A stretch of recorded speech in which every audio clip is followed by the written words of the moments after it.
Oke, salam sehat, kayak luar biasa. Selamat pagi teman-teman. Hari ini saya melakukan penjemuran polong-polong paneli basah agar menjadi paneli kering.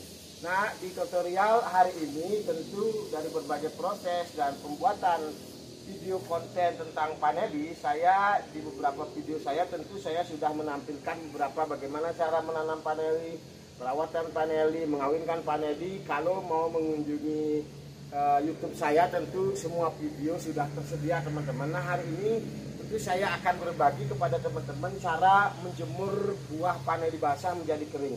Nah, tentu yang saya jemur ini sudah melewati beberapa proses kemarin teman-teman, yaitu kita memisahkan tandan dari polong-polong paneli ini, kemudian kita bersihkan. Setelah kita bersihkan, kita celupkan ke air panas beberapa derajat, itu kita lalu keram 48 jam teman-teman. Nah, ini setelah 48 jam kita harus jemur paneli kita ini teman-teman ya.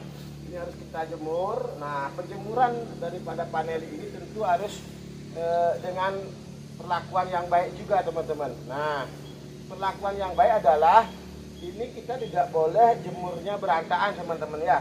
Kalau berantakan nanti beberapa polong paneli itu dia tertutup dengan polong-polong paneli lain, sehingga proses pengeringan daripada polong paneli ini tidak sempurna, karena nanti ada sebagian yang sudah agak kering dia, nanti sebagian juga ada yang masih basah, padahal itu dalam satu polong ya. Nah, contohnya kalau berantakan seperti ini teman-teman. Nah, contohnya, nah ini yang di bawahnya, ini yang di atasnya, nanti yang di bawah ini kan masih basah jadinya teman-teman ya. Maka perhatikan kalau jemur paneli jangan dikasih berantakan ya teman-teman. Apapun proses yang kita lakukan, mulailah kita belajar rapi, bersih teman-teman, karena itu juga memudahkan proses kita untuk bagaimana mendapat hasil yang lebih baik. Nah, contoh dalam kehidupan kita juga sehari-hari, kalau kita sudah terbiasa ya amburadul begitu, akhirnya tidak mendapat sebuah hal yang baik teman-teman, karena pemikiran kita juga akan sebagai aplikasi dari apa yang bisa kita lakukan teman-teman ya. Ini harus seperti ini teman-teman ya. Nah, harus seperti ini, nanti biar dia sempurna mendapatkan sinar matahari di pagi hari ini teman-teman ya.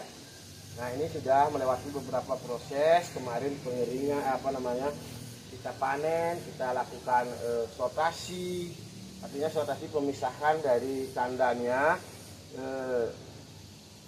biar menjadi polong-polong seperti ini teman-teman ya. Ini panjang-panjang teman. Nah, teman-teman, begitu teman-teman tip untuk bagaimana kita mengeringkan polong paneli biar merata pengeringannya, karena itu mempengaruhi sekali daripada keberhasilan kita menjemur paneli ini teman-teman ya. Nah, harus rapi seperti ini teman-teman, harus sejalur dia. Nah, saya bilang sejalur ya, begini dah dia berbaris-baris begini ya teman-teman ya.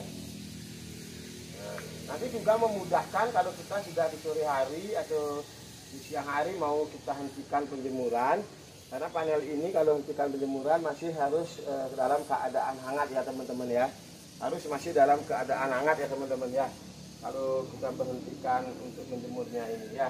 Kalau prosesnya kita rata seperti ini, nanti kalau sore hari tinggal ituin aja, ini kita udah cepet langsung kita gulung sama kain yang di bawahnya ini teman-teman ya. Nah, nanti juga kalau sudah mulai kadar airnya turun, ini kita mulai tutup dengan kain hitam ya teman-teman ya. Nah, ini ya teman-teman kegiatan saya berbicara sambil berpraktek teman-teman. Tapi memang di zaman sekarang kita susah untuk berbagi kalau kita tidak ada dokumentasi pendukung praktek-praktek baik kita teman-teman ya. Ini kita bukan pencitraan teman-teman, tapi ini kalau menurut saya namanya mencitrakan. Bagaimana dengan mencitrakan ini, beberapa teman-teman yang dulunya belum paham untuk bagaimana membuat panel ini kering dengan baik, kita setidaknya mulai terus belajar ya teman-teman ya.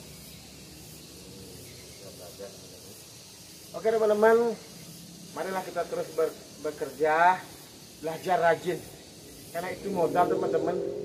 Saya kadang sedih juga, banyak orang yang dia sudah malas, rebahan, tidur, tapi maunya punya uang banyak, maunya belanja terus.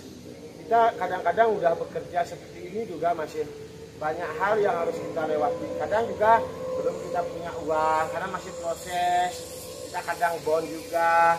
Nah, tapi dengan bekerja dipastikan apa yang kita harapkan itu bisa kita capai teman-teman. Tapi kalau hanya dengan rebahan, bangun juga siang, itu kayaknya susah sih kalau kita mau merubah hidup kita lebih baik dari yang sebelumnya.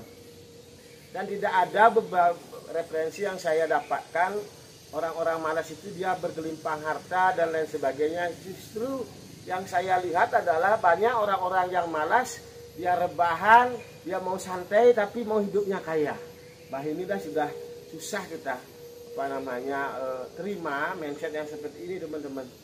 Biasanya orang-orang yang seperti itu adalah mereka biasanya sering menuntut, mereka kurang memiliki skill tapi mereka merasa pinter, merasa hebat. Kadang ada orang yang berbicara baik, mereka akan bilang itu hanya sekedar teori, padahal mereka saja berteori, bekerja pun tidak pernah teman-teman.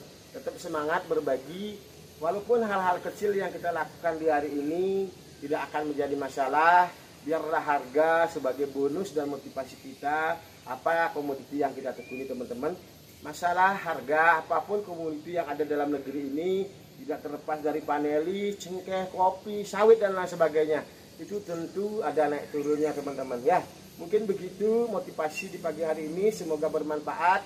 Mari kita doakan teman-teman yang tidak sehat semoga segera sehat.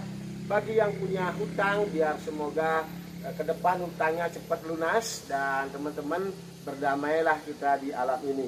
Mari kita jaga alam karena dengan alam lah kita bisa hidup sampai saat ini. Rahayu, terima kasih.